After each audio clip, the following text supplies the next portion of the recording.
आदाब दोस्तों, आप देख रहे हैं पल पल न्यूज़ की स्पेशल रिपोर्ट और मैं आपका मेज़बान नदीम अकरम, जहां हम बात करेंगे ईरान के इस्माइल कानी की, जिन्होंने ये साफ क्लियर कर दिया है कि इजराइल से इस बैटल को ईरान के मेजर जनरल कानी जो हैं वो इस बैटल को लीड करने वाले हैं। तो वहीं हिजबुल्लाह की तरफ से भी ये क्लियरिफिकेशन दे दी गई है कि इस बैटल को जो हिजबुल्लाह और इजराइल की है उसे खुद लीड करेंगे सैयद हाशिम सफ़ी अल-दीन।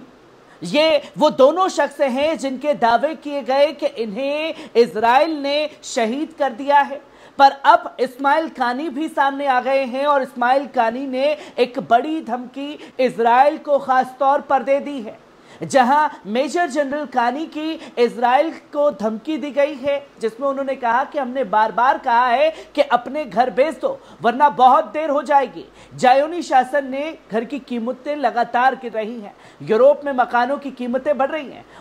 हमने उन्हें समझाया कि उन्होंने हमारी बात नहीं सुनी, इसलिए हम उनसे फिर से कहते हैं कि अभी भी समय है कि चले जाओ। ये समय तुम्हारे पास है जब तक फिलिस्तीनी तुम्हें पवित्र जमीन से बेइज्जती के साथ बाहर नहीं निकालते। अगर तुम जल्दी नहीं निकले तो पछताना पड़ेगा।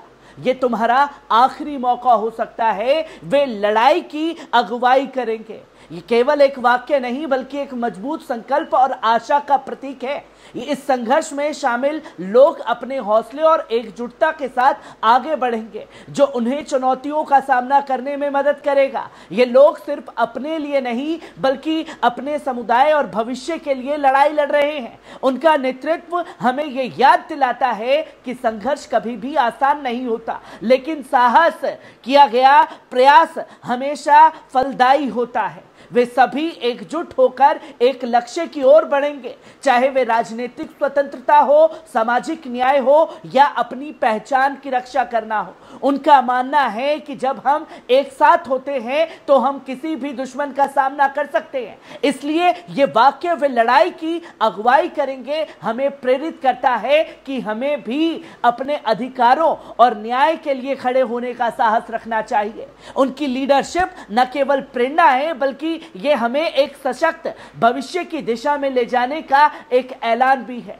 सच्ची लीडरशिप उन लोगों के साथ होती है जो अपने संघर्ष में दूसरों को साथ लेकर चलते हैं। वे अपने मूल्य और आदर्शों को लिए लड़ते हैं। यही कारण है कि वे इस लड़ाई की अगुवाई कर रहे हैं। उनके संकल्प ने नई सुबह की शुरुआत दी है, जहां संघर्ष केवल एक शब्द नहीं बल्कि जीत और बदलाव का मार्ग बन जाएगा। ये इस्माइल कानी का कहना है, जो लीड करने वाले, जिनके बारे में मिडल ईस्ट ने बताया था कि पिछले हफ्ते एक और विशेष रिपोर्ट कानी को लेकर के कही गई थी।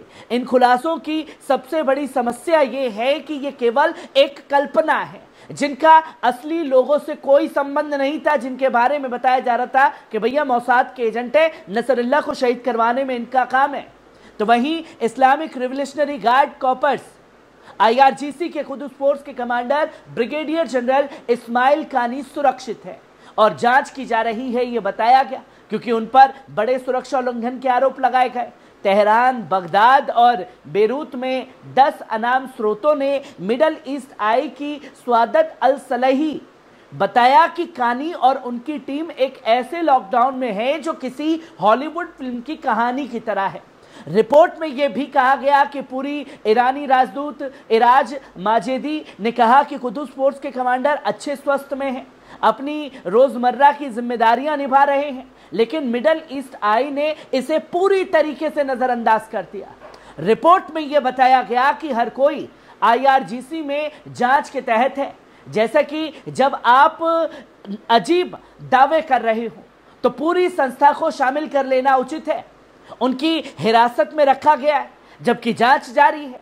रिपोर्ट में यह कहा गया कि निश्चित रूप से पश्चिमी और इजरायली मीडिया आउटलेट्स ने इस रिपोर्ट को खुशी खुशी के साथ साझा किया, जैसे किसी ने अपना जन्मदिन का सरप्राइज खोल दिया हो इस्माइल कानी को लेकर के। क्या कानी कार्डियक अरेस्ट से गिरे हैं? क्या उन्हें पूछताछ के लिए रोका गया है या वे बस एक लंबी सैर पर गए थे? संभावनाएं बहुत हैं।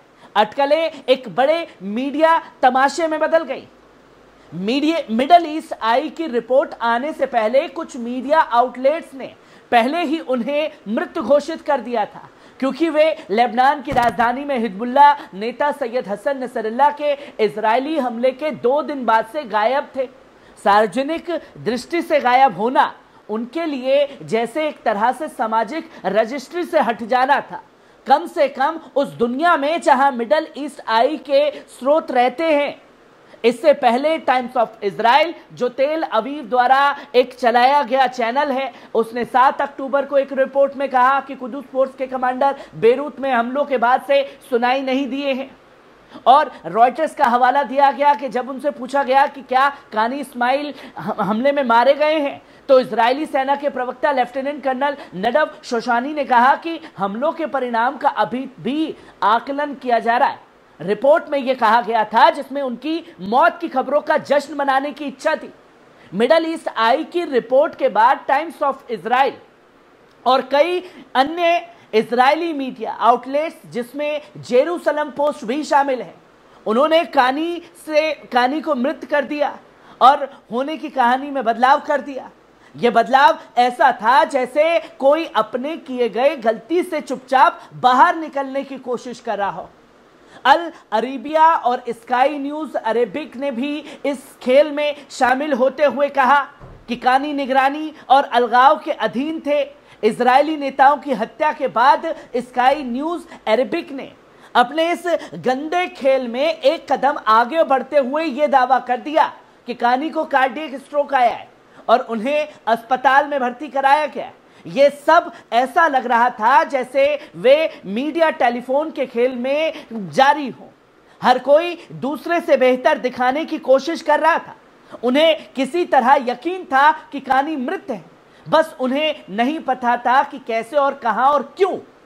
टाइम्स ऑफ इजराइल, जो दुनिया का सबसे बड़ा स्ट्रोल्टिंग अखबार है, न्यू दिल्ली से प्रकाशित होता है, उसने भी इस मामले में शामिल होते हुए कानी को IRGC में इजरायली जासूस और नसरल्लाह की मौत का जिम्मेदार बता दिया।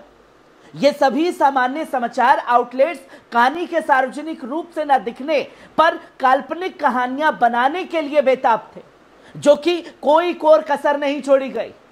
और IRGC के कमांडर जनरल हुसैन सलामी ने पहले ही इन अफवाहों को खारिज कर दिया था, ये कहते हुए कि कानी पूर्ण स्वस्थ है। इस्लामी क्रांति के नेता Ayatollah Syed Ali Khamenei order of फत मिलने वाला है।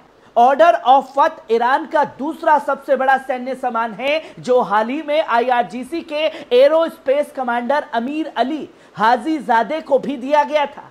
यह निश्चित रूप से उन पर नहीं दिया जाता जो पूछताछ के तहत हो, और निश्चित रूप से नहीं जो मृत हो। जैसे जैसे IRGC कुदस फोर्स कमांडर के ठिकाने के बारे में हलचल बढ़ रही थी, कानी ने सार्वजनिक रूप से अपनी उपस्थिति दर्ज कराई और सभी अटकलों को समाप्त कर दिया। सोमवार की सुबह ब्रिगेडियर जनरल कानी IRGC कमांडर अब्बास निलफरोशन की अंतिम संस्कार में जीवित दिखाई दिए।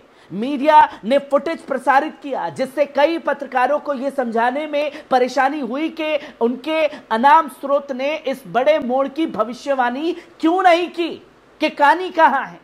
कानी को ईरानी मीडिया द्वारा प्रसारित फुटेज और तस्वीरों में देखा जा सकता है, जिसमें ब्रिगेडियर जनरल अब्बास निलफरोशन का ताबूत तेहरान के मेहराबाद एयरपोर्ट पर लाया गया। मिडल ईस्ट आई ने रिपोर्ट की जैसे वे ये मानने के लिए तैयार नहीं हो।